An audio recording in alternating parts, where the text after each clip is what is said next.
میں نے پیر کا دامن پکڑ لیا ہے، اب کسی نماز کی ضرورت نہیں۔ عزیز دوستو، یہ بہت بڑا دھوکہ ہے۔ میں بھی پیر کا دامن پکڑا ہوں، آپ لوگوں میں سے بہت سے لوگ ہوں گے بیعت کرنے والے۔ عزیزان گرامی قدر، پیر کا دامن نمازوں کے چھوڑنے کے لیے نہیں پکڑا جاتا، نمازوں کی پابندی کے لیے پکڑا جاتا ہے۔ عزیزان گرامی قدر، وہ پیر دھوکہ باز ہے جو نمازوں سے بندے کو دور کرنے کی بات۔ آپ ابھی نماز کی منزل میں ہیں، آپ کون سی منزل میں؟ 7ویں آسمان پر ہے، آپ کہاں ہیں؟ نہیں، ابھی وہی پرانی منزل میں آپ نماز کی۔ میرے دوستو، یہ کون سی منزل ہے جو ختم ہو جاتی ہے؟ میری سمجھ میں نہیں آتا۔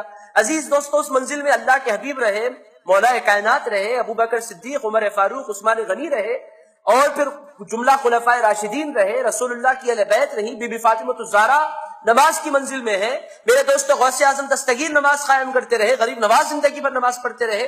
اب یہ کون سی منزل پر یہ پہنچ گئے کہ ان کو نماز کی ضرورت نہیں پڑتی؟ ہم یقین کی منزل پر فائز ہو گئے ہیں۔ اچھا، تو وہ لوگ یقین کی منزل پر نہیں تھے، اس کا مطلب میرے دوستو یہ بہت بڑا دھوکہ ہے، فراڈ ہے، جو اسلام کے نام پر، تصوف کے نام پر، خانقاہ کے نام پر، ولایت کے نام پر ہمارے مارکیٹ میں اویلیبل ہے۔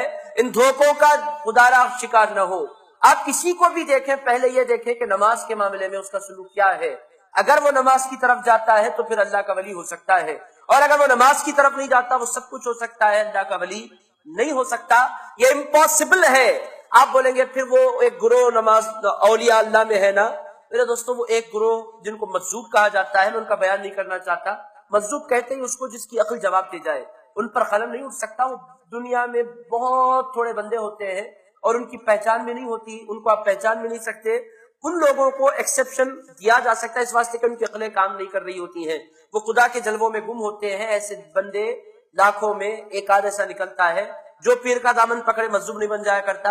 ایسے مجذوبوں سے پوچھئے، پھر بیوی ہے، بیوی بھی ہے، بچے ہیں، بچے بھی ہے، دکان ہے، دکان بھی ہے، کاروبار ہے، کاروبار، ساری ہوشیاریاں ہیں۔ نماز پڑھیے، نہیں ہم پہنچی ہوئی منزل کے لوگ ہیں۔ آپ جب پہنچے ہوئے ہیں تو کاروبار کیوں کر رہے ہیں؟ کھائیے نا، اللہ سے مانگا، نہیں، جب کھانے کا موقع آتا ہے پوری ہوشیاری ہے، نظر آتی ہے نوٹ کون سی ہے، کتنی کی نوٹ ہے۔ کبھی دکان پر جا کر 100 روپے کی چیز پر 2000 کی نوٹ نہیں دے دیتے، گنتے ہیں، پنک ہے، گرین ہے، پوری تمیز ہے۔ مگر نماز کے معاملے میں آ کر میرے دوستوں ہوشیاریاں کی جاتی ہیں، تو بات بہت آگے نکل رہی ہے۔ بس بات میں اتنی آپ کی خدمت عرض کروں کہ ولایت کی ابتدا نماز کے قیام سے ہوتی ہے، اور اللہ کا قرب کیسے بڑھتا ہے؟ اللہ کا قرب بڑھتا ہے نوافل کی کثرت سے۔ وہ ولی بڑا مقام حاصل کرتے ہیں جو جس قدر نمازوں میں ان کے اضافہ ہوتا چلا جاتا ہے، جیسے نمازوں میں اضافہ ہوتا جاتا ہے، اللہ رب العزت ان کے مقامات میں بھی اضافہ فرماتا چلا جاتا ہے۔ اس کا مطلب یہ نہ لے کہ پیر کے دامن کی کوئی ضرورت نہیں۔ میرے دوستو، پیر کی تو ہر انسان کو ہمیشہ حاجت رہتی ہے۔